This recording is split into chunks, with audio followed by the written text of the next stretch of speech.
अल्हम्दुलिल्लाह नहमदुहु व नस्तईनुहु व नस्तगफिरुहु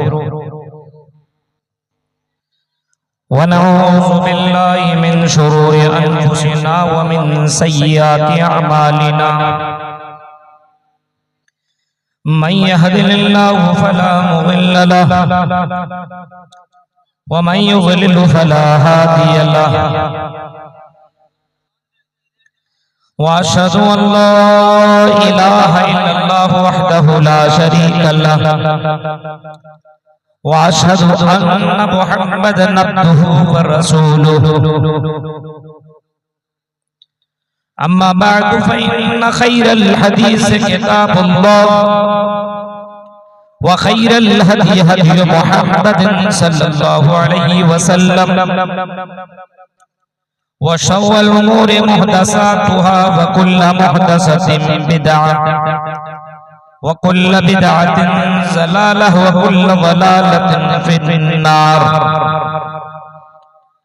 अऊज़ु बिल्लाहि मिनश शैतानिर रजीम। बिस्मिल्लाहिर रहमानिर रहीम।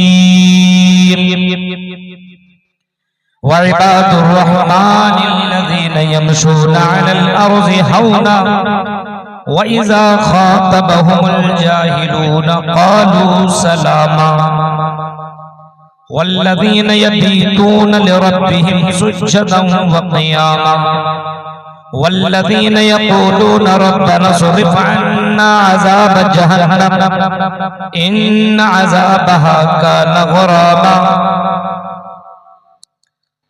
रब्बि इश्रह ली सदरी व यस्सिर ली अमरी वहलुल उक़दतम मिन लिसानी यफ़क़हू क़ौली। अल्लाहुम्मा रब्बि ज़िदनी इल्मा। आमीन।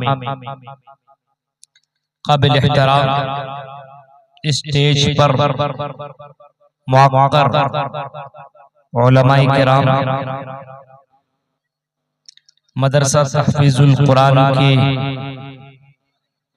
तालीमुल कुरान के जिम्मेदारान खुसूसन क़ारी दाऊद साहब हफ़िज़हुल्लाह व तवल्ला और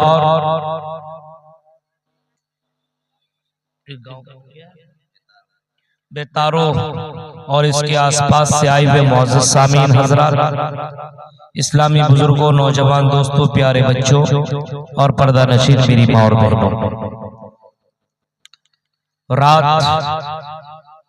काफी ज्यादा हो चुकी है।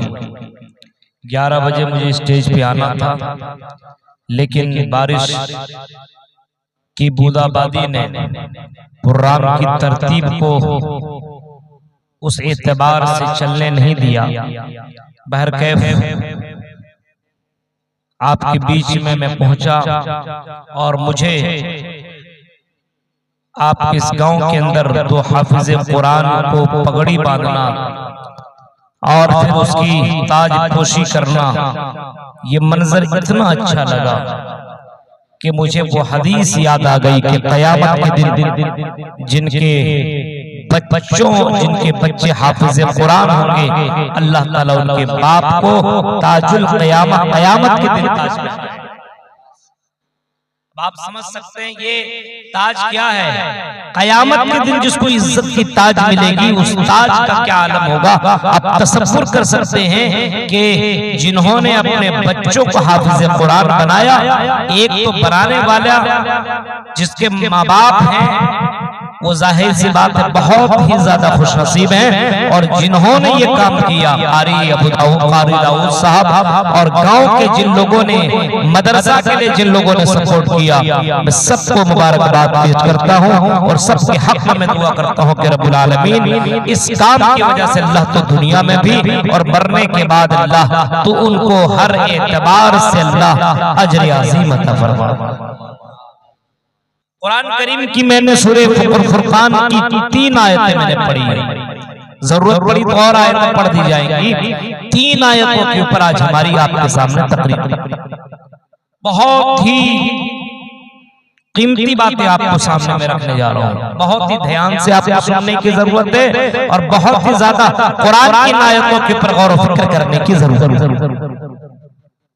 ये तो आपको मालूम है कि हमारा और आपका अल्लाह, हमारा और आपका रहमान, हमारा और आपका राज़िक, मालिक, खालिक, परवरदिगार सिर्फ एक है। वो रहमान भी है और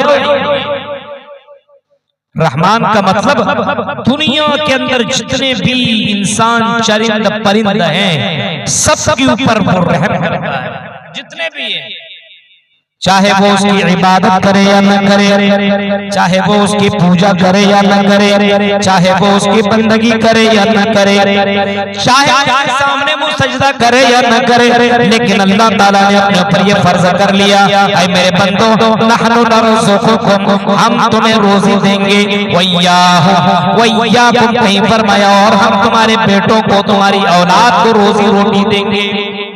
हम तुम्हें रोजी देंगे, तुम्हारी औलाद को रोजी रोटी देंगे, ये हमारी जिम्मेदारी है। यह हमने अपने ऊपर मुसल्लत कर लिया है कि तुम हमारी इबादत करो या ना करो, हम तुम्हें रोजी रोटी देते रहेंगे, हमारी मेहरबानी तुम्हारे साथ रहेगी। आप पूरी कायनात के अंदर अगर गौर व फिक्र करेंगे तो आपको ये बात मालूम हो जाएगी कि अल्लाह ताला अपने बात के ऊपर कायम है, अल्लाह ताला अपने बात के ऊपर उसी तरीके से मुसल्लत है, कायम है, और अल्लाह ताला आज भी अपने बंदों को रोजी रोटी से महरूम नहीं कर रहा है।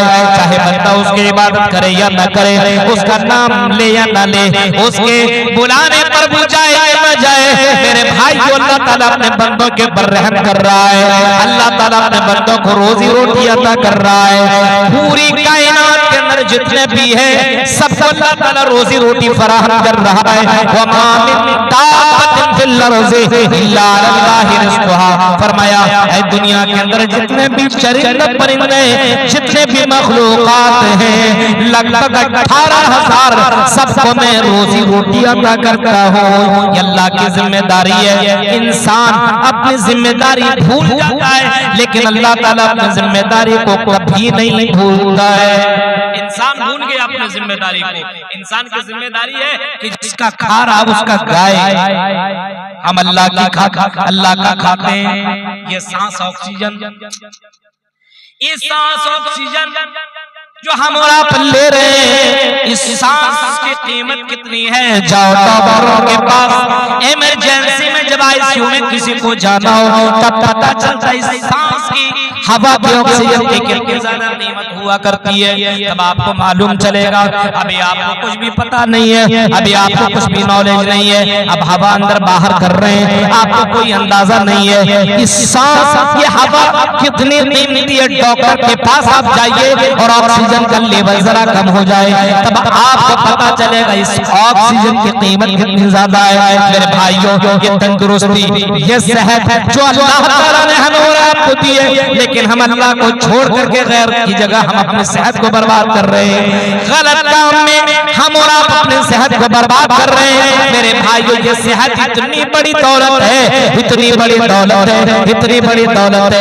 एक खातून डॉक्टर के पास पहुंचती है, एक खातून डॉक्टर के पास पहुंचती है और पहुंचने के बाद कहती है डॉक्टर साहब मेरा इलाज तो जरा कर दीजिए, मैं न जाने कैसे कैसे परेशान रहती हूँ, पेट में दर्द, सीने में दर्द, माथे में दर्द है, डॉक्टर मेरा इलाज कीजिए। डॉक्टर ने उसका चेकअप किया और चेकअप करने के बाद जब उसका रिजल्ट आया तो डॉक्टर ने कहा और हम तुम्हें बचा नहीं सकते, तुम्हारे अंदर कैंसर की बीमारी ने जन्म ले लिया है, अब हमारे पास तुम्हारा इलाज नहीं है। वो और कहते, खातून कहते जितना पैसा ले लो, ये देखो मैं पूरी टीची पूरा बैग में पैसा भर करके लाई हूँ, लीजिए मुझे बचा लीजिए। डॉक्टर कहता मैं तुम्हारी सेहत में तुम्हें नहीं दे सकता हूँ, एक ऐसी बीमारी तुम्हें हो गई है जिसका इलाज हम जैसे डॉक्टरों के पास नहीं है, बहुत कम दिन तक तुम बचोगे। ये सुनना था, बैग से पैसा निकाला और आसमान में फेंकती चली गई और कहती चली गई हाय रे मेरी दौलत, हाय रे मेरा पैसा, हाय रे मेरे प्रॉपर्टी, हाय रे मेरी जमीन और जायदाद किसी काम की नहीं है, जो हमें सेहत नहीं दे सकती, हमें जिंदगी नहीं दे सकती है। और अफसोस करते हुए कहती है काश कि मैंने अपनी जिंदगी रब की इबादत में गुजारी हुई होती, मैं गलत कामों में अपनी जिंदगी को बर्बाद न किए होती। मेरे प्यारे साथियों, तसव्वुर करो, रहमान रहम कर रहा है, हमारे और आपके ऊपर रहम कर रहा है, हमारे और आपके ऊपर ये जिम्मेदारी बनती है कि हम अल्लाह की इबादत किया करें, हम अल्लाह की बंदगी किया करें, हम अल्लाह की पूजा किया करें। वमा खलक़तुल जिन्ना वल इंसा इल्ला लियअबुदून। आई मेरे बंदो, आई मेरे भक्तों, आई मेरे बंदो, मेरी इबादत करो। हमने तुम्हें अपनी इबादत के लिए पैदा किया है, अपनी बंदगी के लिए पैदा किया है, अपने पूजा पाठ के लिए मैंने तुम्हें पैदा किया है।